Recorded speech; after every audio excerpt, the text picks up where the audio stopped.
الرجیم بسم اللہ الرحمن الرحیم قالوا انا للہ و انا الیہ راجعون۔ عزادارو بڑی قیامت کی شبیں ہیں کہ ہمارا اور آپ کا مولا اس دنیا فانی سے رخصت ہو رہا ہے۔ عزادارو 19 رمضان المبارک جب شب آئی تو اپنی بیٹی ام کلثوم کے گھر میرا مولا افطار کے لیے گیا۔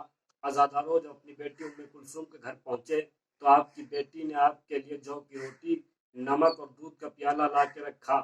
مولا نے رو کے فرمایا، بیٹی ام کلثوم، کیا کبھی تم نے دیکھا ہے کہ تمہارے بابا نے ایک وقت میں 2 غذا استعمال کی ہو؟ اے بیٹی ام کلثوم، اس دودھ کے پیالے کو اٹھا لو۔ عزادارو دودھ کے پیالے کو اٹھایا، مولا نے جو کی روٹی اور نمک کے ساتھ افطار کیا۔ اس کے بعد مولا حجرے میں آئے، پوری رات بے چینی میں گزاری۔ کبھی حجرے میں جاتے ہیں، کبھی صحن خانہ میں آتے ہیں، کبھی حجرے میں جاتے ہیں، کبھی صحن خانہ میں آتے ہیں۔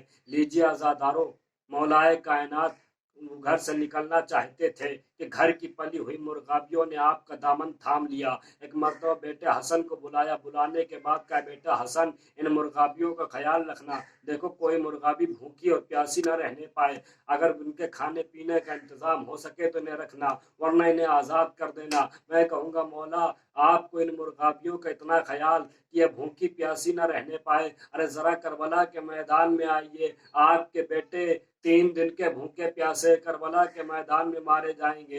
عزادارو اتنا کہنے کے بعد مولائے کائنات مسجد کوفہ میں آئے۔ ابن ملجم ملعون الٹا لیٹا ہوا تھا۔ ایک مرتبہ مولا نے اسے جگایا، کہا اٹھ جا، نماز کا وقت ہو گیا ہے۔ میں جانتا ہوں کہ تو کیا کرنے آیا ہے، میں یہ بھی جانتا ہوں کہ تو نے کیا چھپا رکھا ہے۔ اتنا کہنے کے بعد مولا گلدستہ اذان پر آئے، اذان کہی، ایسی اذان کہی کہ کوفے والوں نے ایسی اذان نہ سنی تھی کہ اس کے بعد اذان کے بعد مولائے کائنات محراب عبادت میں آئے۔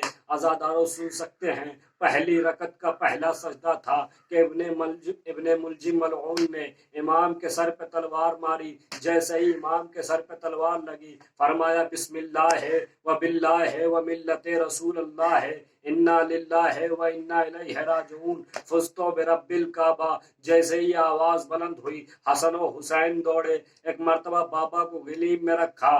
علی نے آنکھیں کھولی، اے بیٹا حسن، پہلے ان نمازیوں کی نماز تمام کرا دو۔ عزادارو مولا حسن نے نماز تمام کرائی، بابا کو لے کے بیت الشرف کی طرف چلے۔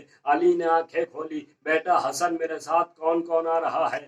حسن نے فرمایا، بابا آپ کے چاہنے والے آپ کے ساتھ ساتھ آ رہے ہیں۔ ایک مرتبہ علی نے کہا، بیٹا حسن، ہماری بیٹیاں زینب و ام کلثوم مجھے اس عالم میں دیکھیں گی تو تڑپ تڑپ کے ماتم کریں گی، تڑپ تڑپ کے نوحہ کریں گی، ان میرے چاہنے والوں کو واپس کر دو۔ میں نہیں چاہتا کہ میری بیٹیوں کی آواز ان نامحرموں کے کانوں تک جائے۔ میں کہوں گا آپ کو اتنا خیال ہے، ذرا کربلا کے میدان میں آئیے، آپ کی بیٹیاں ام کلثوم ہوں گی، سر پہ ردانہ ہوگی، ہاتھ پسے گردن بندھے ہوں گے، منادی ندا دے رہا ہوگا، ہاذہی زینب، ہاذہی ام کلثوم، جزاک اللہ۔ اس کے بعد عزادارو مولائے کائنات کو بیت الشرف میں لایا گیا۔ ایک مقبول روایت پڑھتا ہوں اور مجلس کو تمام کر دینا چاہتا ہوں۔ عزادارو حذیفہ یمانی اپنے گھر میں سو رہے تھے کہ ایک مرتبہ حذیفہ یمانی کی زوجہ گھبرائی ہوئی حجرے میں داخل ہوئی، بازو کو ہلا کے کہتی ہے، حذیفہ، جس کی رات میں تو نے حفاظت کی تھی، جس کی تو نے رات میں حفاظت کرنے گیا تھا، وہ قتل کر دیا گیا۔ حذیفہ نے آنکھیں کھولی تو ایک آواز بلند ہو رہی تھی، قد قتل امیر المومنین، قد قتل امیر المومنین۔ ایک مرتبہ حذیفہ نے تلوار نکالی، کوفے کی ناکہ بندی کرائی، ابن ملجم کو گرفتار کیا، گرفتار کر کے مولائے کائنات کے پاس لائے۔ ایک مرتبہ مولا نے ابن ملجم کو دیکھا، ایک ہی سوال کیا، کیا میں تیرا برا امام تھا؟ ایک مرتبہ ابن ملجم کہتا ہے، آپ کسی کے برے امام نہیں تھے، کہ پھر یہ کیوں گناہ مول لیا؟ تو ایک مرتبہ ابن ملجم کہتا ہے، مولا جسے جہنم کھینچے اسے کون روک سکتا ہے؟ مولائے کائنات نے کہا، اے ابن ملجم، یہ تو بتا کہ تیرے آنکھوں میں حلقے کیوں پڑے ہوئے ہیں؟ کہ آپ کے چاہنے والوں نے میرے گلے میں اتنی کس کے رسن بندھی ہے کہ میرے آنکھوں میں حلقے پڑ گئے ہیں۔ ایک مرتبہ مولائے کائنات نے اپنے بیٹے حسن سے کہا کہ اس کے گلے کی رسن ڈھیلی کرا دو۔ میں کہوں گا مولا ذرا آہستہ کہیے، کہیں حسین نہ سن لیں، کہیں زینب نہ سن لیں، ورنہ کربلا کے بعد بہت یاد کریں گی کہ کربلا کے بعد آپ کی بیٹیوں کے گلے ایک رسن میں باندھے جائے۔